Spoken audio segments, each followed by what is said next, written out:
All right, good evening, everyone. My name is Rhonda Waller. I'm coming to you from my home, about 15 minutes away from campus. It was a glorious day on campus. If you are not here locally, if you're one of our family members, there was a lot of sunbathing out on the quad as I went to lunch this afternoon. So it was really nice to have finally have some good spring weather here in North Carolina. We're really grateful for your time. I want to make it very clear that we are expecting students to join us. So students are expected to attend general orientation, but as I've mentioned already, we're recording this. And so for those who can't join live, they will still be able to watch the video and meet our requirement. But for those of you who are joining live, thank you. And this is very much for parents as well. So we purposefully invited family members. We anticipate there are many family members joining us this evening. I wanted to let you know a little bit about who is gathered here today, and I will talk about program types. What are affiliate programs? What are exchange programs? But there are over 275 students invited to this webinar, and at last count, it was about 24 programs to about 17 countries, not including semester at sea. So semester at sea adds another whole bunch of countries to the list as well. So irrespective of semester at sea, we've got a representation of many countries here this evening. So I want to make sure you are aware that there is a Q&A box, and that's our preferred method for you all to type in your questions this evening. We would suggest not using chat. If possible, use that Q&A box. And there is an entire team of people on the call this evening. I'll be sharing their photos with you momentarily to respond to questions that you have this evening.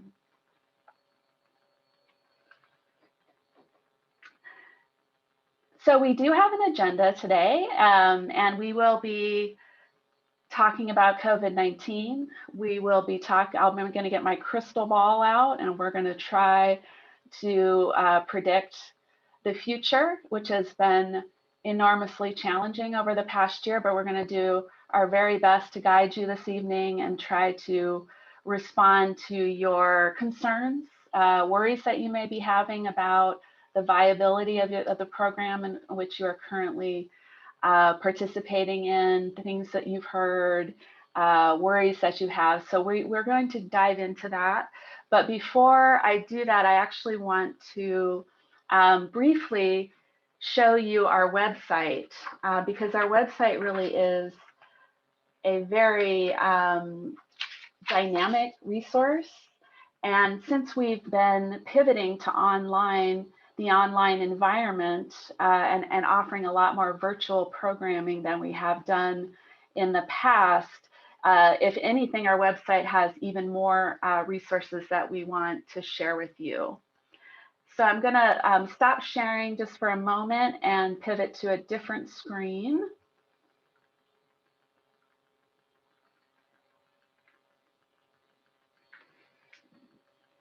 All right. I hope, are you seeing our website, or are you still seeing the uncertainty? Maybe one of my colleagues can let me know. All good, Rhonda. Okay, great. So this is the Study Abroad homepage. I like to talk about the elephant because if you see an elephant, then you are in the right place. The elephant is a symbol here at the top of the Study Abroad homepage. And for the students on the call, this is not new information. This is exactly where students came to explore, plan, and apply. So I want to draw your attention now to quick links. So for students and families who are looking for information, we expect a lot of activity right out of this very box. So you've searched programs, you found the deadline, you did your course in financial planning, you were in and out of your application, which is housed in My Elon Global, and now we're at the point of orientation. And so I do want to just quickly step through this process. so that we're all on the same page about what's coming, what will be accomplished this evening, and what's left in the future. So once you're on the orientation page, you are not participating on a winter term program, or at least not this year.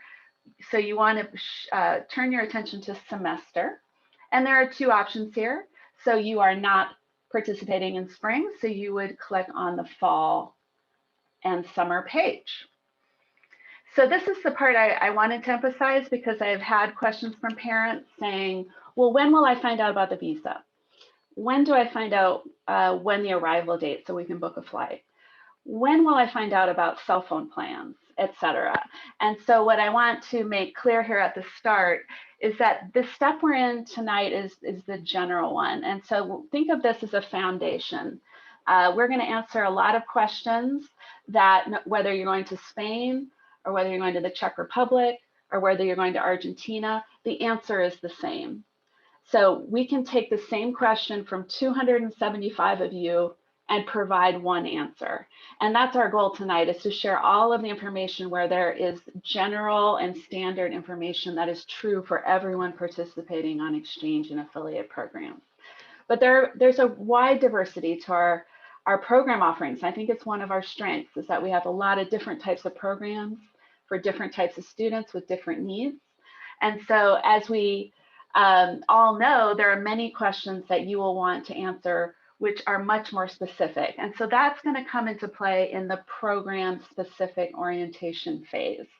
And I was just speaking with the team, and most of these are coming soon.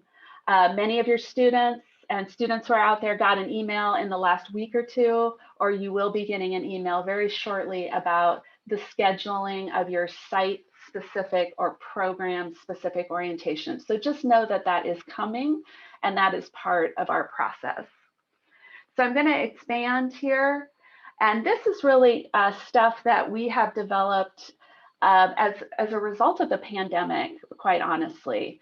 You know, a year ago, and over a year ago, pre-pandemic, we would have been in a room together. We would be booking these really big classrooms with 50 and 60, even 100 seats in them. And we would offer the same general orientation about 5, 6, 7 times, where we give an identical presentation. And the students would just book themselves into those sessions as their schedules allow. But now, because we're all pretty used to Zoom and we're pretty familiar, we're going to do one recording of this general orientation, and everyone can watch at their leisure. And I think there are some real virtues to that. You can stop the video, you can rewind, you can fast forward through the parts you're not interested in, and really consume it at your own pace. So I think that's one of the strengths that we've been able to take away from what has been a very painful and difficult year for our office. But one of the positives is that we have a lot of strong virtual resources. So at the top of the page here is really just about everything that I want you to know. Everything that I think is important for each and every one of you.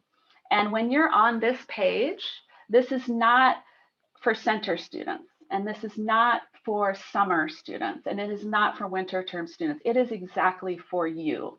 As you review these resources, you can know everything here applies exactly to you and to your scenario. First is the Spark Handbook, which is a platform that we've been actually using for many years. Spark is a product of Adobe, and really all it is a very dynamic website that you can carry with you. It's very mobile friendly, so students can call it up on their phone, keep it on their phone, and refer back to it several times from now over the summer into the fall semester, even during the fall semester while you are away from campus. That's what this handbook is designed to do. And within this, I think you're going to see that there really aren't a lot of words. We really try to pack in exactly what you need to know and not a lot of additional fluff. So as you page through here, you're going to find the most important things, such as our 3 academic policies to know information about registration, and so on. And then there are a whole host of videos. And these are all really short and easy to consume videos. The average length of these is about 2 and 3 minutes. So you can just piece by piece go through this handbook as you have time, as you have downtime between your classes and your studies. We know this is a busy time. April at Elon is one of the busiest times of the year. So please just feel free to plug along with this as your schedules allow. And then finally, there are some general orientation videos that we've already made available to you for several weeks. And I'm hoping that many of you on the call have taken the time to review these. Each of these is about 6 to 12 minutes in length. And these are videos, I would say, don't do this while you're on a walk. Don't listen to the videos while you're doing yoga. These are videos where you can be folding your laundry or you can be washing dishes, but you do want to make eye contact with the visuals in addition to the audio that goes with these videos. And so you're going to see some big topics here that we are not going into depth this evening because these have already been furnished to you. And as you consume them and you have questions, we will be so happy to answer your specific questions and reference, to these presentations. So I hope each and every one of you will take time to, if you haven't begun already, that's okay. Starting tonight, starting tomorrow, starting this weekend, we hope you'll start plowing through this important information. And then, of course, that brings us to our family webinar, which is where we are this evening. All right, well, I'm delighted to introduce you to others who are on the call. So I will bring us back into our PowerPoint.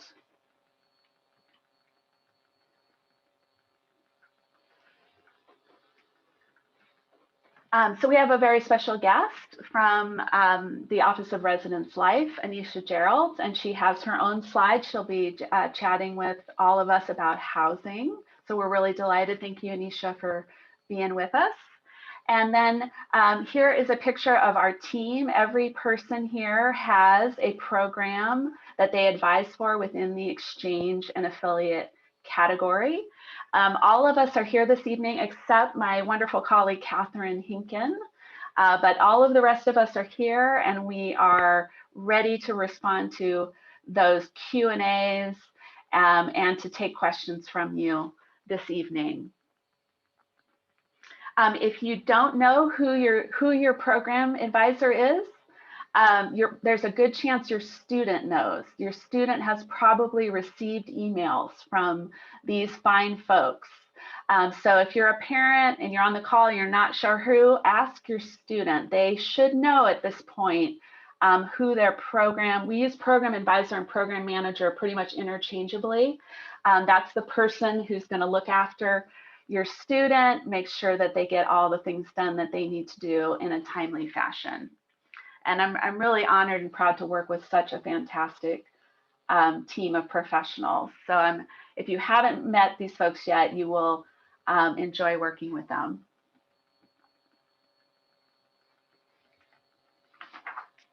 All right, I've already done a lot of talking and I haven't even gotten to the agenda, but I promise you that we're gonna really kind of pick up the pace here and get right to business. So this slide really contemplates the uncertainty that we are all living in right now. It's been a challenging year on campus, and I know that many of you on this call have had plans to study abroad for a long time. You've been hoping and you've been working and completing applications and doing all the right steps to make this opportunity a reality. So we want to honor that. We want to acknowledge that we know that we're operating in a time of a lot of uncertainty. We have had students abroad in the fall. of 2020, and we have students abroad now in spring 2021. And I would say we've learned a lot. And our partners around the world, I'm going to show you a list of all of our partners that are running programs in fall 2021 here shortly. And I would say, without a doubt, we've all learned a lot over the last year. So one thing we want to pledge to you is that our goal with you is to be transparent and to be student-centered. So we've always followed really strict deadlines, and we've always wanted to provide a structure for our students to move through so that they get everything done in a timely fashion. If you need a visa, we want to build in the right amount of time to accomplish those goals. But one of the things we've learned in the pandemic is that we need to be flexible. And so we've changed and modified a lot of our timeline to relax it. In some cases, we're slowing down. In some cases, we're speeding up. But in all cases, we have your interests at heart. We want to give you maximum flexibility. So just know that that's our goal. We're not changing things to suit our own workload or suit our own convenience. All of these decisions are about maximizing your opportunity to change your mind, your opportunity to pivot to another experience if you think that that might be a better experience for you, and so on. And so this is an opportunity here on this slide to just not necessarily to answer all the questions, but to think about the types of questions that you will want to be answering for yourself. And knowing that all of us in the GEC and all of our partners around the world are ready and set and ready to help answer these questions that you have in front of you. How long can I stay on this path and still have another option? So I'm now kind of gazing at the center of the screen here about what's happening right now to give you maximum flexibility. One of those things is Elon is going to allow you to register in backup courses for fall 2021 on campus.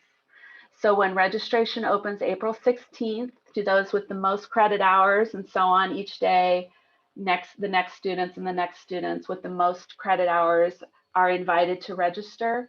You need to register for on-campus courses as if your study abroad plan changes, as if your plans are disrupted and you are no longer able to study abroad. It's very important that you take this seriously. Don't just go grab 3 yoga classes and say, oh, well, I did what Rhonda asked. I need you to really think about what would I be taking if I were on campus, and to put yourself into the class schedule that you would want to have on our campus if you were not able to study abroad. Does this mean that I'm pessimistic about your chances? No, it is not mean. It is not a secret signal. This is just prudent. It's always smart to have a backup plan. And I am so pleased that the registrar's office and so many on campus are working so hard to coordinate with us to give you that chance to have that backup option, and just take that worry off your list of worries, okay? We need you to stay in contact with us. So this is a message to students. Please respond to emails. Please read your emails. Take time, budget the time that you need. I know it's a lot. We know that it's a lot, but we really need you to stay connected. And when our partners are contacting you, we also need you to respond to our partners. And again, I will be showing a slide. When I say our partners, I'm going to illuminate what and who I'm talking about. Review those Spark videos Spark and orientation videos. And I'm just going to keep saying this: do not book a flight yet. Give yourself all the flexibility in the world. Do not book a flight. No one on this call should be booking a flight. It is actually still premature, even in the world of pre-COVID, because typically we'd be advising students, you need to know when the arrival date is. You need to know when orientation is. you need to be sure that you're going to have a visa in hand before you book a flight. In some cases, we might be saying that to a student. So it's okay to be looking at flights. It's okay to get aware about potential flight paths and potential opportunities there, but no one should be booking a flight. So hopefully you're breathing a sigh of relief. You know, you're not behind if you haven't booked a flight. In fact, it's the opposite. We would advise you not to do that. Of course, there is the possibility that you may decide that fall 2021 is not the right time to study abroad. And one of the things I want to convey in very clear terms to you is that's okay. You won't be hurting anyone's feelings. There's no need to feel any sense of, you don't have to say I'm sorry. Just let us know that your plans have changed, and we want to help you reevaluate. When can you go abroad? Can you pivot to a future program? We've opened our winter 2022 cycle. Those programs are available for viewing. You can't apply yet, but you can see the programs on offer. And we just opened the spring 2022 application cycle this week. So pivoting to another term may be the best option for some folks on this call, and that's fine. We will be so happy to help you figure out how to keep your scholarship, or what do you need to do to reapply for that scholarship, or and so on. All of those questions, we're here to help you deal with those. For the most part, you don't necessarily have to redo an application, but you might have to do new elements of a new application because different programs have different program application elements. So we're going to try to minimize the pain there, but there are possibility that you will have to engage in new application elements depending on what type of program you're pivoting into and when. Okay, I'm going to plow ahead. So for some of you who maybe have been in the process and have deferred to fall 2021, you may have heard some of this before, but it probably bears repeating. And I know we have new folks on the call who are new to the process. So we want to, in our effort to be transparent with you, talk about what are some of the differences to anticipate. Programs that are operating right now are not operating like usual. There are heavy modifications to programs. They are responding to local laws, what local public health officials are demanding and asking of the institutions and the programs in which we send programs. And those modifications have even changed over the course of the spring semester, and they've changed over the course of the past year. So the thing I would say to expect is to expect modifications. Our students right now, for the most part, are limited in their ability to travel outside of their own city that they're placed in, outside of the province or region in which they are living, and in all cases are not able to travel out of country. And the reverse is also true. They cannot have visitors because as of right now, these countries are not accepting visitors. They're not accepting tourists. They're accepting students. So you get the privilege of this experience because you are going abroad in the status of a student. And that's very different than a tourist or a visitor. And it's one of the reasons why at this point, we expect that you will not have family visitors. You will not have friends popping over to Ireland to visit. I know it sounds harsh, but that's simply the way we must plan.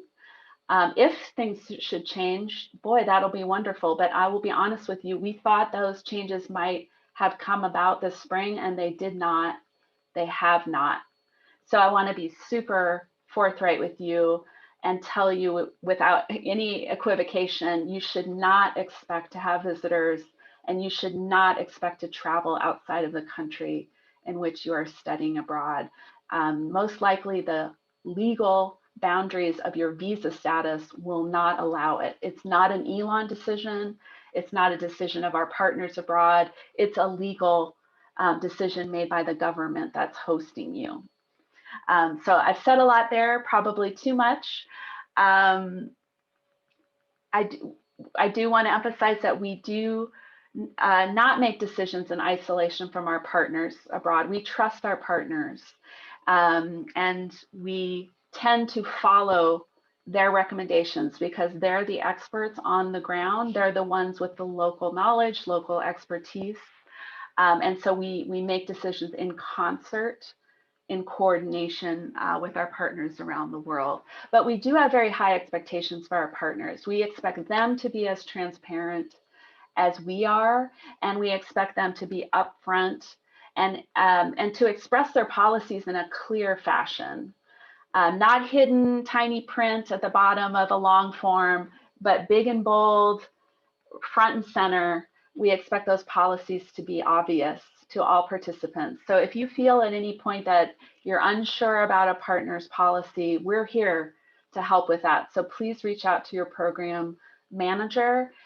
Give us your specific question. We are happy to tackle that. We're happy to contact our partners on your behalf, especially if you're not getting the information that you need to make sound and prudent decisions.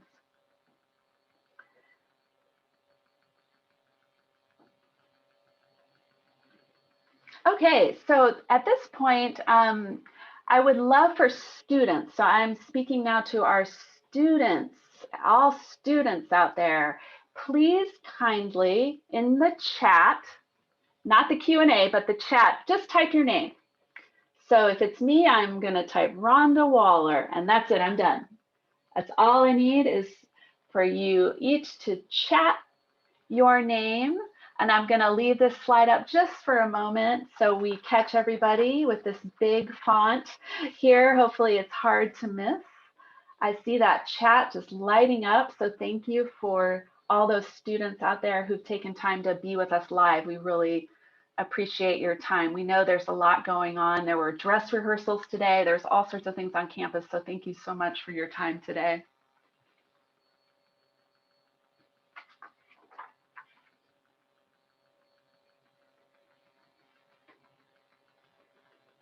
All right, great. Thank you so much, students. Thank you. If you just stepped away to go to the restroom, we're taking attendance. So please type your name in the chat, your first and last name. That's all we need. And we'll have a record of your attendance this evening. All right, so this is a list of our active programs for fall 2021. I know I may have some friends out there who are interested in our dual degree program, so thank you so much for joining us this evening. I do not have all of our dual degree partners listed here. I have mostly our semester and academic year length programs. So hopefully as your eyes dance across the slide here, you are seeing your program. If you are in contact with mom and dad and they say, wait a minute, which program are you doing? Are you going to Bilbao, Spain, or are you going to Sevilla, Spain? This is your opportunity to help your parents understand the name of the program.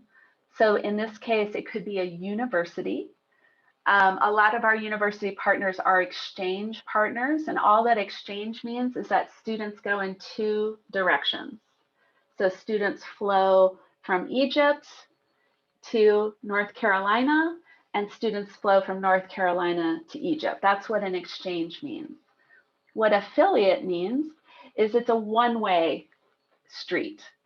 So when we send a student to Barcelona, there's nobody from Barcelona coming in place of you. So the affiliate is another way of saying a partner, and we absolutely have partnerships, actual contracts with each of these programs. And so every one of these is an Elon program. You wouldn't be on this call if you were on a non-Elon program.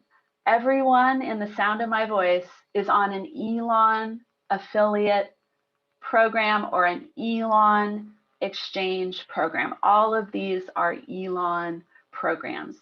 We trust our partners to look after you and to communicate with you just like Elon University communicates with you now. So that's a relationship I like to highlight and make sure is evident to everyone. So for example, CIEE is a program. They are based in Portland, Maine. They've been around, I think, for 65 years or more. I think it might be more than that. Organizing study abroad. So there are students from universities all across North America who participate on CIEE programs. So when your student shows up in Berlin, there are going to be lots of students from other universities like Elon participating in the same program at the same time. St. Andrews University might be very different. Your student may be among many who are visiting as exchange students for one semester. And when they enter the classroom, they are joined purely by Scottish students and other international students.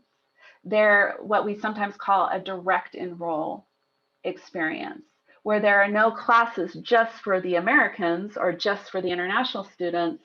The students simply take classes alongside the local students. So that's kind of the array of options. And then there's lots of things in between, which are a combination of academic settings where it is purely American students studying together, and then opportunities to direct enroll and sit alongside Spanish students or German students, for example. So hopefully everyone recognizes their program. I may have missed one, so I apologize if I missed someone's program, but I believe I'm representing everybody who's on our call this evening. And it's a lot of alphabet soup, so I'm sorry, parents. There's an SIT and an API and an SFS and a DIS, and I know it's a lot of alphabet soup, but every one of those represents an organization that we have a trusting mutual relationship. When you call DIS, they're based in Minnesota, and you say, I'm from Elon, they're going to know who you are. They're going to know where Elon is. They're going to know our names. Because of that strong relationship that we have with those partners. And at this point in the process, I would say each of you, not only are you filling out a secondary application in all cases to these programs, you are forming a relationship with them as well. And so you have the right to call them and ask questions. And they have the right to contact you and ask you to complete steps. So as long as both parties are doing their very best to follow through on those requests, we have smooth sailing, and the program will proceed as as you're hoping it will satisfactorily. So. All right, I am not monitoring the Q&A, but I recognize the time, and I do know that we will want to allow some time for just voicing different questions and hearing different answers. But before I do that, we have a few more slides, and this is my opportunity to turn it over to Anisha, assuming that I think I see her on the call here, so I'm giving her a second to get ready. And we'll chat a little bit about housing. All right, thank you, Rhonda. Hi, everybody. My name is Anisha Gerald. I'm the Associate Director for Housing Operations and Facilities here in Residence Live. So really, I just wanted to share just a few bits of information for you. Just to reiterate, Elon Residence Life does have a 2-year housing requirement for students. What that means is all first-year students and sophomores are required to live on campus. So what that means for us is we do ensure that there is enough housing for all of our first-year students and all of our sophomores. So that's something to keep in mind in this process. A few weeks ago, we concluded the housing sign-up process for our rising juniors and seniors. So that has concluded at this point for fall 2021. And all of our on-campus spaces for rising juniors and seniors, we are currently full. So we are not able to accommodate any additional rising juniors and seniors at this moment. So that's additional information I want to share, as I know that may be helpful for you to know. Now, a positive thing is when you go abroad, fall 2021, if you are looking for housing for the spring 2022 semester, you will be able to apply for housing in November of fall 2021. We will have an application that will be available for you to request to come back to campus. Typically, we are able to house all students who are requesting housing at that point in time. Our biggest thing that we encourage students is to complete this as soon as possible. My office will send a targeted email out to students who are abroad, so you know it's coming. So we will reach out to you that says, and the email will typically say that housing for spring 2022 will be opening on this date. If you need it, please make sure that you sign up for that. So you would get a specific email that reminds you of that, because we know you'll be busy doing many other things. So we want to make sure you hear from us regarding that. There are properties that are close to campus that still do have current vacancies. While we know looking for off-campus is not ideal, looking for those options, but we work closely with some of those properties to see if they do have specific spaces available. So if you ever have questions about those for any reason, feel free to reach out to our office and we can provide you with that additional information. So hopefully that's helpful information for you to know regarding residence life. And always remember, if you have questions, please do not hesitate to call us. We are more than happy to talk to you individually, as we know every situation is very contextual. So hopefully that's helpful. And that's just a little bit about residence life. Thank you so much. I really appreciate your time in joining us this evening. We've just been so grateful to our colleagues in residence life. It's just been enormously helpful, especially over this past year. So I want to say a warm thank you to everyone in residence life. I know there may be specific questions coming in. So if you wouldn't mind, Anisha, if you have a little time to hang with us for any specific housing questions, but we'll prioritize those so that we can, kind of try to take care of those first and then let you get back to your evening. So thank you so much.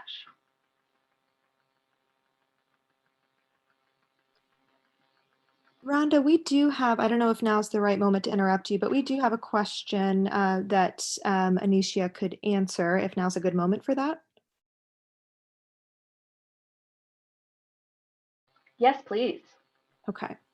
Anisha, we have a question. What happens if a student has turned over their Oaks apartment lease for the fall, but then the program gets canceled? And how might they find Elon housing? Great question. So if you have already turned over your lease for your apartment and turned in that paperwork to Residence Life, we do consider that binding. So you would not be able to change that unless the person who you gave your lease over to is willing to give your lease back to you because your plans changed and were amended. That is completely up to that person though. So it may be good to have a conversation with them. If they say, actually, I need to keep this lease as I've turned down, other opportunities for myself, we have been encouraging students to visit eNet, because eNet has been a good way for students to see if other people are trying to give over their leases for other apartments. And I can tell you right now really is the time for that now, and probably early summer, you'll see more people post on eNet as their plans change and they're looking for people to take over their leases. So if your plans do change, we are telling people definitely check eNet. And if you need help finding that or walking through that, call us at Res Life. We are more than happy to just walk you through where that is, and you can bookmark it, because oftentimes students will post and say, hey, I need somebody to take over my lease. Is anybody interested? So you can actually go ahead and take over another lease. And really, those are the options that we are recommending students at this point in time, because that housing is full to either, if you've given over your lease, check with that person to see if they would be willing to give it back. But if not, checking eNet and seeing if you can take over somebody else's lease. Hopefully that's helpful and answers the question. Yes, thank you. And I would reiterate, I was just helping a student recently, and for the parents at home, eNet is Elon News, and there's a section called Want Ads. It's very easy to find. It's right at the top. And so I was helping a student, and they looked at the Want Ads and they found a housing solution for themselves. So I know it could be hard to believe that the Want Ads could be so helpful, but you may be surprised that I see lots of new ads going up all the time. So thank you for highlighting that. I think that's a great suggestion. All right, are there any other housing specific questions we could forefront here? I think there were a couple others, but I think they've been answered. The answer sounds like if you have specific questions, to get in touch with Residence Life, and they'd be happy to chat with you in your specific situation for what works best for you.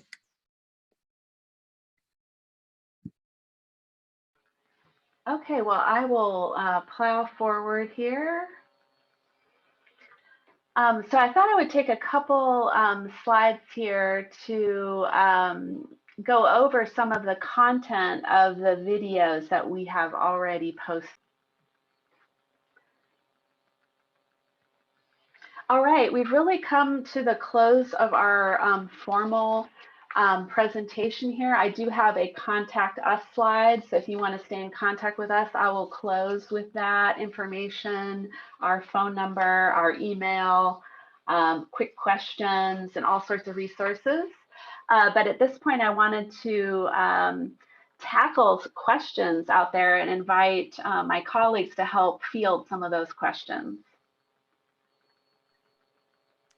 Thanks, Rhonda. We have been answering away, but there are a few themes that have emerged and also a question that I would love for us to chat about live. So this question is, will approved academic accommodations be accepted in the program that the students are participating in?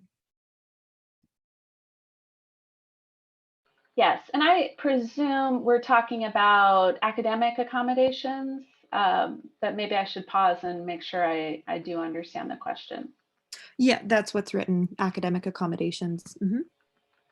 Yes, we would first want students to work through the Elon Disability Resources Office and make sure that their accommodations are documented.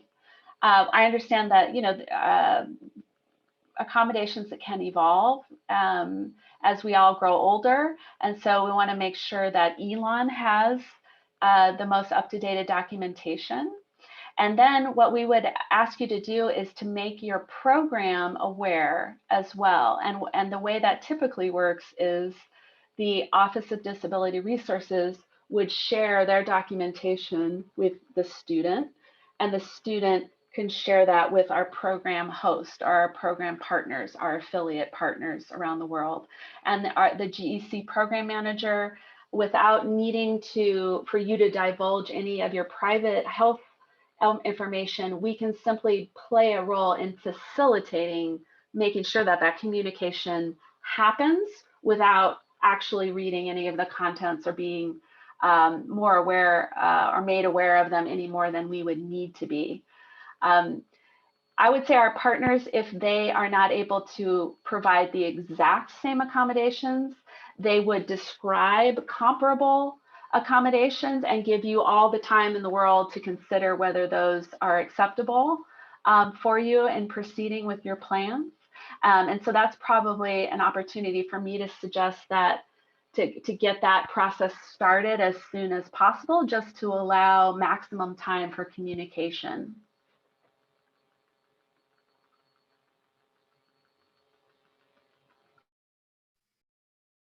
Thanks, Rhonda.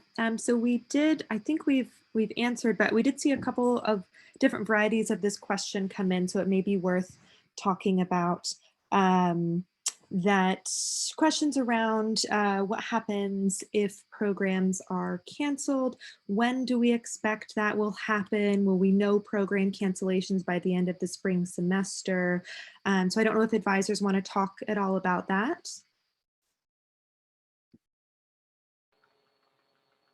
Yeah, I'm working with a program. I think my advisees are on this call, a university in Japan, and that university has told us that they will make decisions about the fall 2021 semester in June.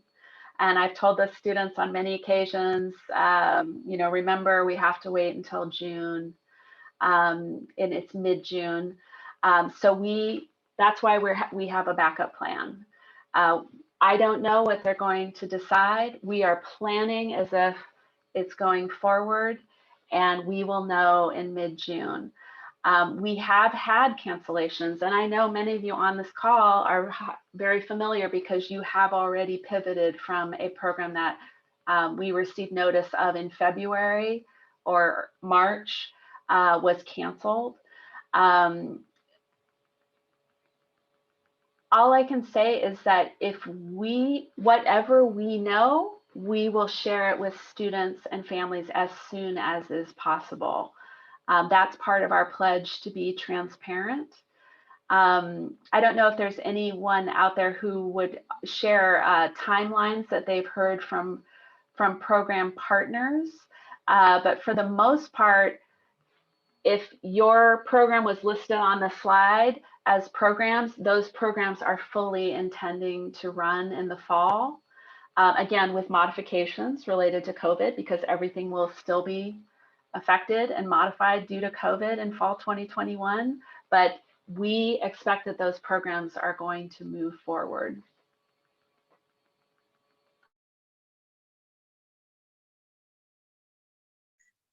Okay, we've had a couple more come in. Logistical housekeeping question for, I know there's a couple students that may have had, mandatory rehearsal or things like that and couldn't attend.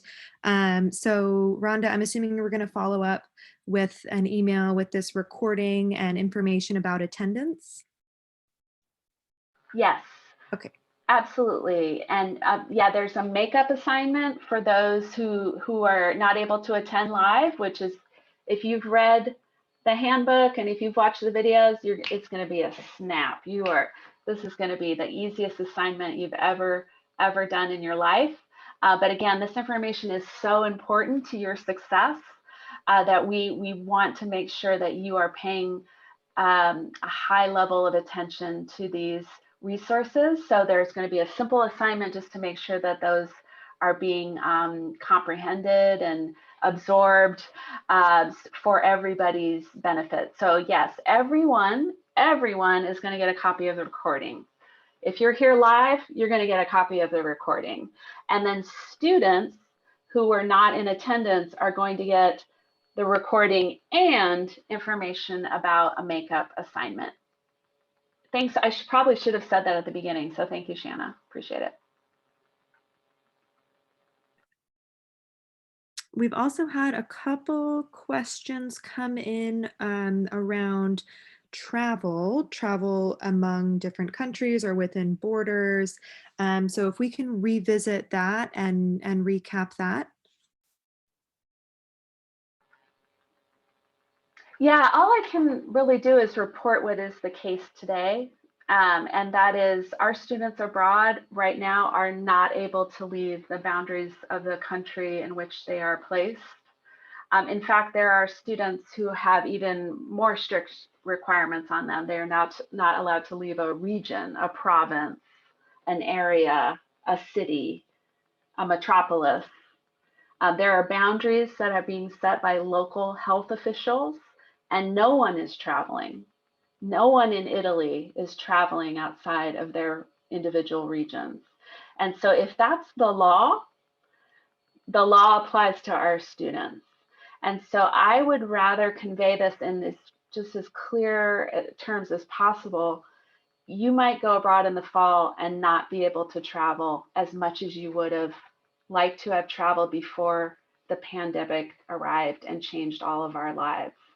I'm as sad about that as anyone can be, but you need to go into this experience with your eyes wide open and understand that whatever the local conditions are, you are subject to those local conditions. And at this time, we do not expect that students will be traveling in and out of countries.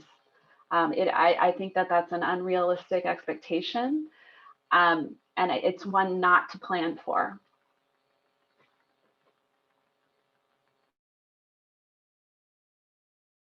I have another iNext question. This is a good one. If a student requires anticipated or scheduled medical care while overseas, so for a chronic condition, so we're talking about continuity of care, how can we determine whether iNext insurance can cover it? And how can we coordinate coverage with the student's primary health insurance? Yeah, that is a really good question. And INEX coverage is not, it's designed for the sudden and unexpected things in life. It is designed for twisting your ankle, having an appendicitis attack, something completely unexpected. And so we advise students not to disrupt their current coverage. Don't drop your current health insurance coverage because you have INEX. You should keep whatever health insurance coverage that you have now.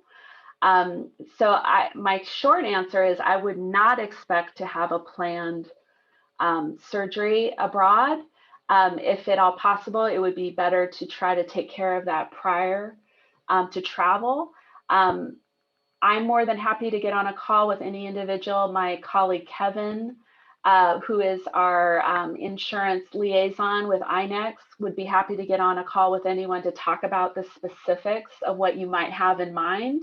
But INEX is designed for unexpected and sudden illness. It's a very good coverage, but it is not designed for scheduled care, because we would ask you to try to schedule that prior to the study abroad experience or after the study abroad experience.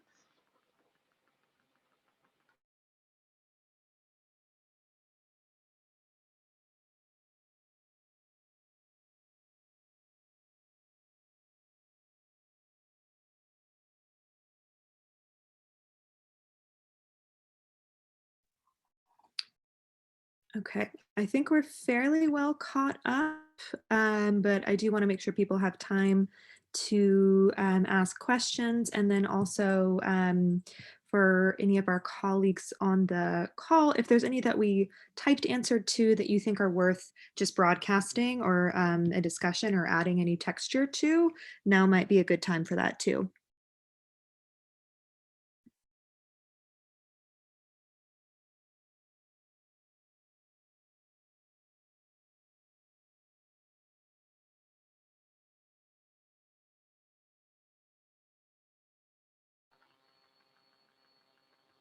All right, well, I want to thank my colleagues. I have a feeling there were a lot of questions and answers flying, lots of fingers flying across keyboards.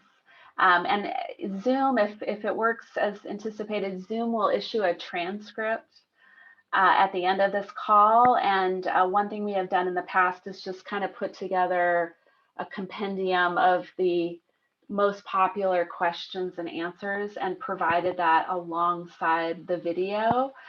So we'll take a look at that.